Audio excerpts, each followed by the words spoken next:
तो गाइस मैं हूं अंकित और आप देख रहे हैं रेसलिंग फैंस नेटवर्क एंड ये है बैकलैश 2026 का पोस्टर ऑफिशियल पोस्टर पे भाई रोमन रेंस हैं फ्रंट एंड सेंटर इकलौते रोमन रेंस ही हैं।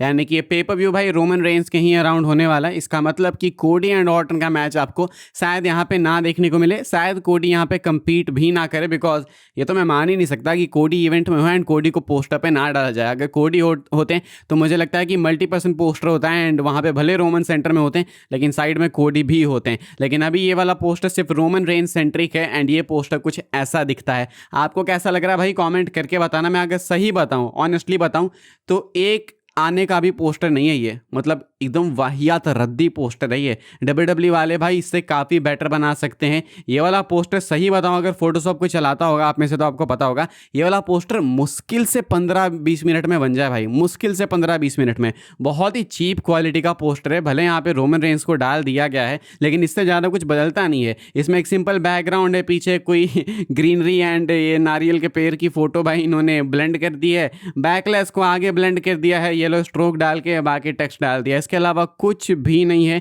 महावाहियात पोस्टर है ये, रीसेंट टाइम्स का कुछ सबसे घटिया पोस्टर है ये।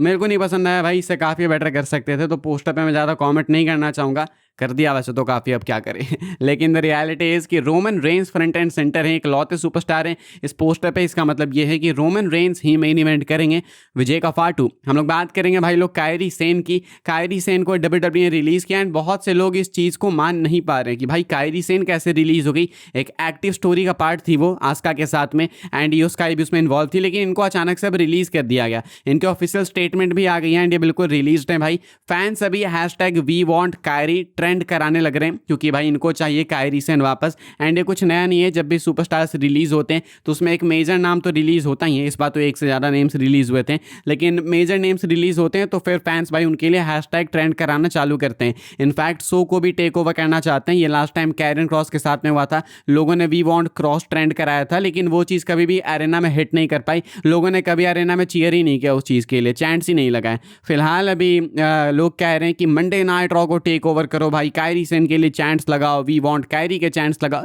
None of this is going to happen भाई। To be real, Kairi Sane talented हैं, बीच स्टोरी का पार्ट थी, लेकिन no one will care after 1 week भाई। फैक्ट की बात है, बिल्कुल रियलिटी।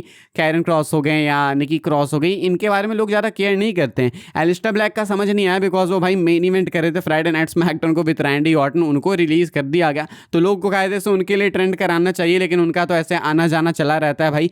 ये WWE एंड AEW में कुछ 5वीं बार इधर उधर हो गए, तो अभी फिलहाल तो मुझे लगता नहीं है कि ये कुछ वर्क करेगा हैशटैग वगैरह चलाना। एंड WWE पे कर भी जाता, TKO वालों पे नहीं करता भाई। खैर हम लोग ईओ स्काई की बात कर लेंगे। ईओ स्काई को स्टेल पुश मिलेगा भाई। अपडेट का कहना है कि WWE वाले इस साल के एंड तक वापस से ईओ स्काई को टॉप पे लेके जाएंगे एंड वापस से उनको उनके मेन इवेंट वाले कैलिबर पे लेके जाने वाले हैं। तो एक अच्छी न्यूज़ है ईओ स्काई को लेके। ईओ स्काई रिया रिप्ली मुझे लगता है कि अब तो अलग हो ही जाएंगी, बहुत टाइम से भाई पता नहीं इनका एक अलग ही एंगल चल रहा है। ईओ स्काई को अलग होना भी होगा भाई अगर उनको एक्चुअली में अकेले जाना है मेन इवेंट पिक्चर में। तो एंड एक्सपेक्टेड है कि WWE वाले साल के एंड तक उनको वापस से मेन इवेंट पिक्चर में डाल देंगे। हम लोग बात कर लेते हैं कोडी रोड्स की। कोडी रोड्स को लेके 2 अपडेट्स है, एक ही में कवर कर लेते हैं। एक तो कि कोडी रोड्स ऑफ नहीं लेने वाले। WWE वाले कह रहे हैं कोडी को कि रेस्ट ले लो भाई आपको लेना है तो, लेकिन कोडी कहते हैं hell no, specially with Roman being the champ.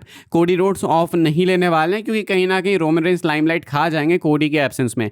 वो अलग बात है कि कोडी के प्रेजेंस में भी खा जा रहे हैं, लेकिन चलो ठीक है। फिर भी एक आइडिया पिच किया गया था कि ओबा फैमी कोडी को टाइटल के लिए स्क्वैश करेंगे। मैं आपको रिपोर्ट बता रहा हूँ, कोई स्पेकुलेशन नहीं है। एक आइडिया पिच किया गया था कि कोडी रोड्स को ओबा फैमी स्क्वैश कर देंगे, लेकिन ये आइडिया टर्न डाउन कर दिया गया एंड फॉर ऑब्वियस रीजंस, पता ही हमें क्यों कर दिया गया।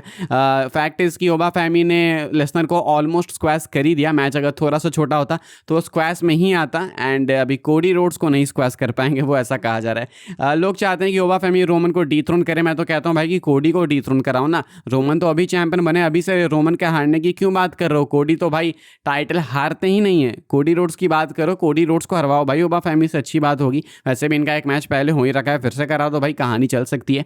आप लोग बताना क्या आपको लगता है कि ओबा फैमी को रोमन को बीट करना चाहिए या फिर कोडी रोड्स को? दोनों में से किसको? लिख के बताना। एंड बाकी फिलहाल भाई इस वाली वीडियो के लिए यही सारी अपडेट थी। आई होप सबको इन्फॉर्मेशन मिली हो तो वीडियो को लाइक कीजिएगा भाई लोग, शेयर कीजिएगा, सब्सक्राइब कीजिएगा चैनल को, ताकि आने वाले टाइम के अंदर आपको और भी सही WWE के अपडेट्स वगैरह सबसे पहले देखने को जानने को मिलते रहे। फॉलो कर सकते हैं आप लोग मुझे इंस्टाग्राम एंड ट्विटर पर, लिंक आपको मिलेगी डिस्क्रिप्शन में। ज्वाइन कर सकते हैं व्हाट्सएप चैनल को, उसके भी लिंक है डिस्क्रिप्शन में। मिलूंगा मैं आपसे अगले वीडियो में जल्दी ही, तब तक के लिए goodbye, thanks for watching, good night.